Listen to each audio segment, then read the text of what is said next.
Bismillahirrahmanirrahim. Assalamualaikum warahmatullahi wabarakatuh. Alhamdulillahirabbil alamin.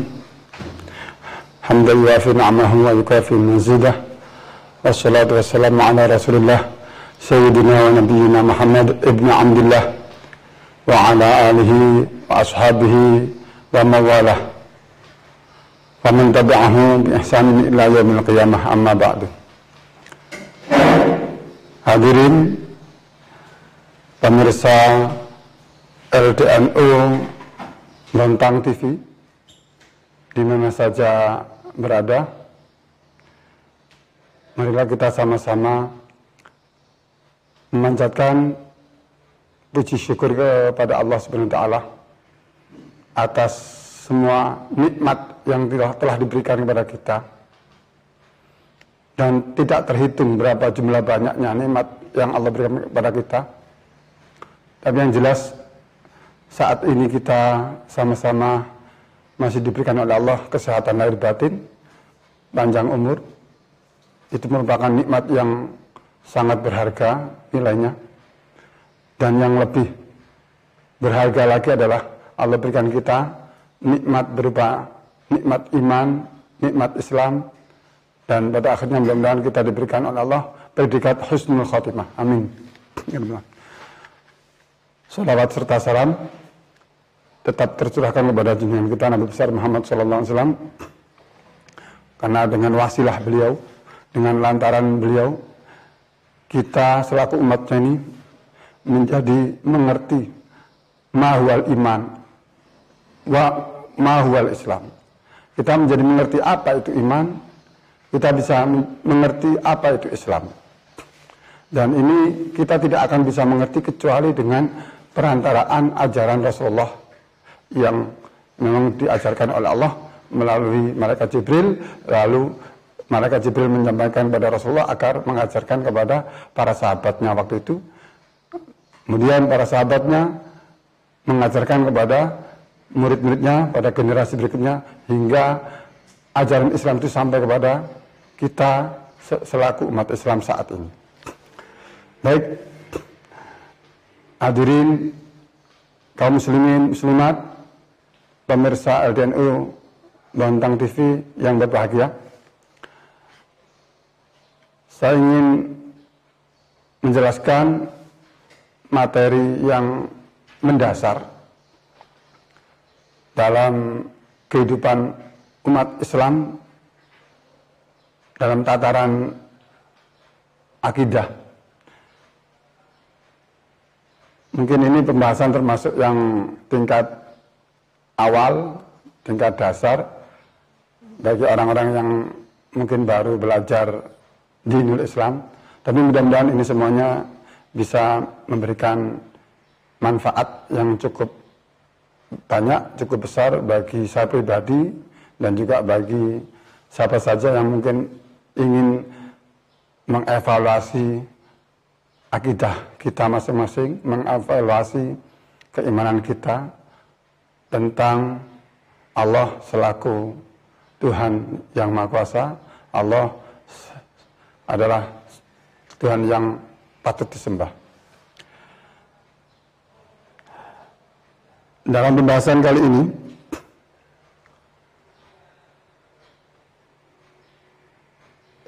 dalam ilmu tauhid itu para ulama kita mengajarkan kepada kita, dalam ilmu tauhid itu ada sifat-sifat wajib yang Allah miliki yang harus kita ketahui, yaitu Allah mempunyai sifat 20 sifat wajib, antara lain wujud, qidam, baqo, mukhalafatul lil hawadithi, qiyamuhu binafsihi, wahdaniyah, qudrat, iradat, ilmu, hayat, sama, basar, kalam, qadiran, muridan, hayyan, sama'an, mutakalliman. Nah, sifat wajib bagi Allah ini, itu kalau tersebut di dalam kajian kitab Aqidatul Awam ada, juga kitab yang lain Misalnya kitab Awaluddin, Sifat Abul Allah. Ada juga di dalam kitab yang lain, Qatrul Ghaif. Ada beberapa kitab yang kita bisa kaji, kita bisa perdalami tentang sifat-sifat wajib bagi Allah. Gunanya apa? Gunanya untuk memperkuat dan memperdalam keyakinan kita, keimanan kita kepada Allah, sehingga tidak mudah tergoyahkan dengan adanya ujian, musibah yang menimpa kita, apalagi di akhir zaman ini. Banyak sekali macamnya ujian, fitnah, yang asalnya orang itu muslim bisa jadi murtad, yang asalnya orang itu mukmin bisa jadi kafir. Itu disebabkan karena mungkin ujiannya cukup berat, tapi yang lebih penting lagi, kalau imannya kuat, akidahnya kuat, insya Allah tidak akan sampai murtad atau keluar dari Islam. Oleh karena itu, secara mendasar di awal kita bisa pelajari, kita dalami sifat-sifat wajib bagi Allah itu, antara lain Allah mempunyai sifat wujud. Wujud artinya Allah itu ada. Mungkin di sini kalau bagi orang yang awam atau orang non-muslim bisa jadi bertanya pada kita, kok bisa Anda mengatakan bahwasanya Tuhan kamu itu Allah, Allah itu ada. Allah itu seperti apa? Nah, dalam hal ini kalau kita menjawabnya sembarangan, itu berbahaya. Karena bisa menggelincirkan keimanan kita. Nah, bagi orang yang berilmu, tentu menjawab sesuai dengan akal logika bisa, dengan dalil juga bisa. Kalau dengan akal, kita bisa menegaskan secara logika, adanya alam, itu menunjukkan adanya yang telah menciptakan alam. Adanya manusia, adanya bumi, adanya langit, itu menunjukkan ada zat yang menciptakan. Siapakah? Yaitu Tuhan yang bernama Allah. Dalam hal ini Allah menegaskan di surat Ali Imran ayat 90, Allah berfirman, Inna fi khalqis samawati wal ardi wa ikhtilafil laili wan nahari la ayatin li ulil albab. Artinya, sesungguhnya di dalam penciptaan langit dan bumi, dan juga di dalam pergantian malam ke siang, siang ke malam, itu merupakan ada tanda-tanda kebesaran Allah bagi orang-orang yang mempunyai akal, yang mau berpikir. Hadirin pemirsa LDNU TV Bontang yang dirahmati Allah. Jadi masalah keimanan ini adalah masalah yang mendasar. Kalau iman seseorang, orang muslim, imannya kuat dan benar, insya Allah selanjutnya dalam amaliyahnya, amal ibadahnya akan juga benar juga. Kenapa? Dengan dasar fondasi iman yang benar, insya Allah juga Allah akan memberikan hidayah, petunjuk, taufik hidayah, itu dengan proses secara benar juga. Namun bila mana dalam fondasi imannya itu tidak benar, maka dalam segi amaliyahnya, dalam segi syariatnya, itu bisa jadi tergelincir dengan sendirinya tanpa dia sadari. Ya, karena akidahnya tidak benar. Mohon maaf, misalnya kita selaku orang mukmin yang muslim yang beraliran Ahlus Sunnah wal Jamaah, kita sudah diajarkan oleh Rasulullah bahwasanya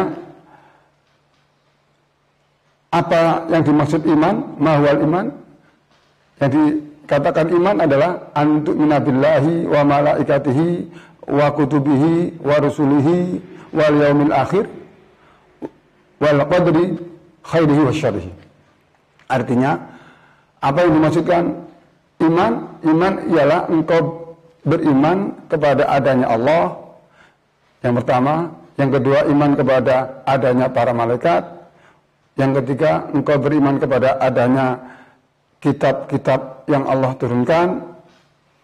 Yang keempat, engkau beriman kepada adanya utusan-utusan Allah. Yang kelima, engkau beriman kepada adanya hari kiamat, hari akhir.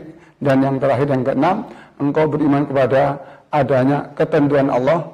Baik ketentuan Allah itu ada kalanya menyenangkan, baik pada diri manusia, maupun ketentuan Allah yang mungkin tidak enak, tidak baik, tidak menyenangkan. Itu semuanya adalah hal-hal yang harus kita imani. Dan itu merupakan akidahnya orang-orang mukmin, orang muslim ahli sunnah wal jamaah. Dan tentu beda dengan konsep keimanan dari orang-orang bukan ahli sunnah wal jamaah. Misalnya orang Khawarij, orang Syiah, orang Mu'tazilah. Nah, oleh karena itu penting bagi kita untuk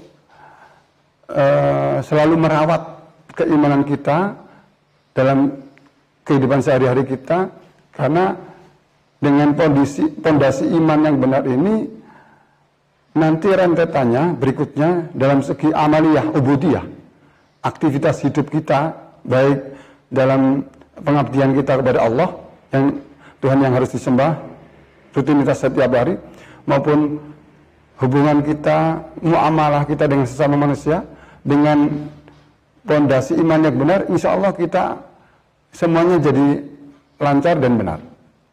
Oleh karena itu, jadi di sini saya menekankan pada diri sendiri dan juga pada para pemirsa, mari kita sama-sama koreksi, evaluasi keimanan kita dengan memperdalam ilmu tauhid kita, dengan memahami, menguasai sifat wajib bagi Allah yang jumlahnya ada 20.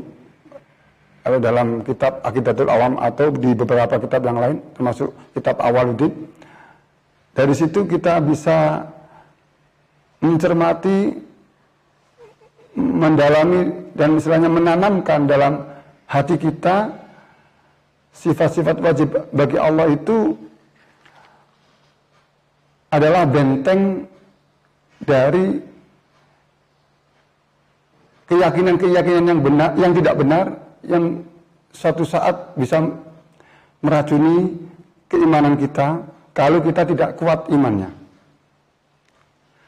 Kenapa? Karena bisa jadi itu terjadi karena kita mungkin mendapatkan bisikan atau share atau debat dengan orang lain yang tidak seakidah dengan kita.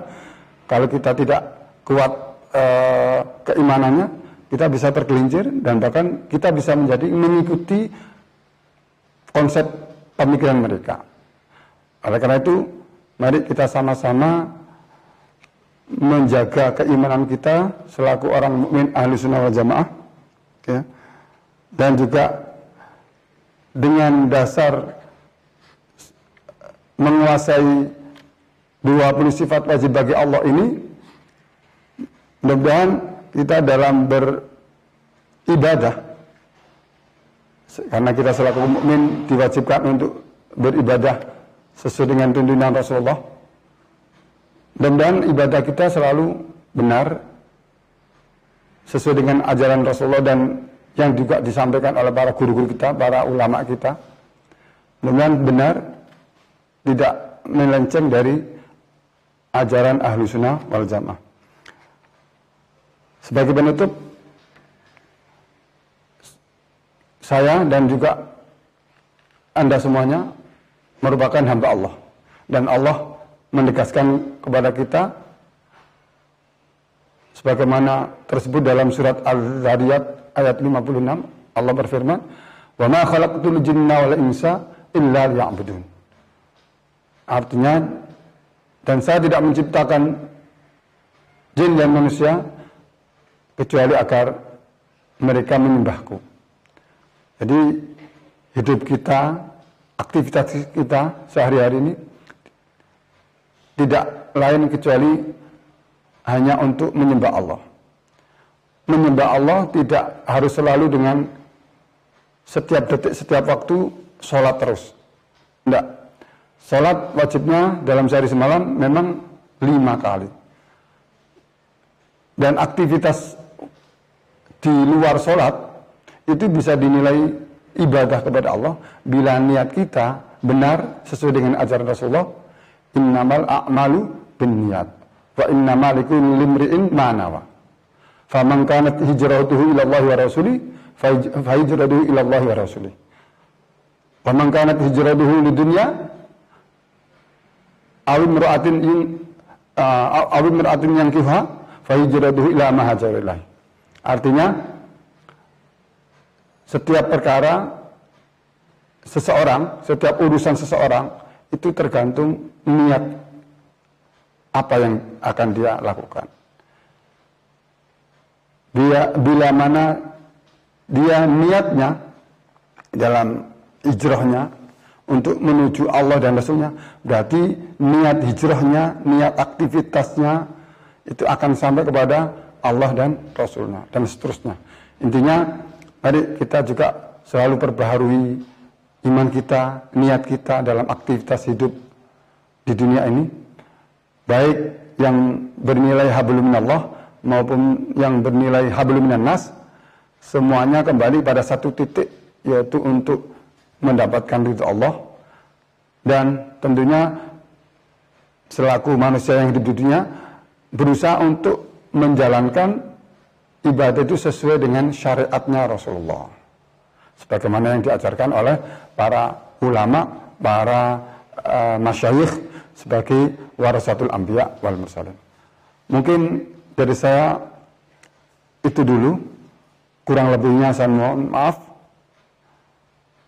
Allahumma fiq ila aqwamit barik. Wassalamualaikum warahmatullahi wabarakatuh.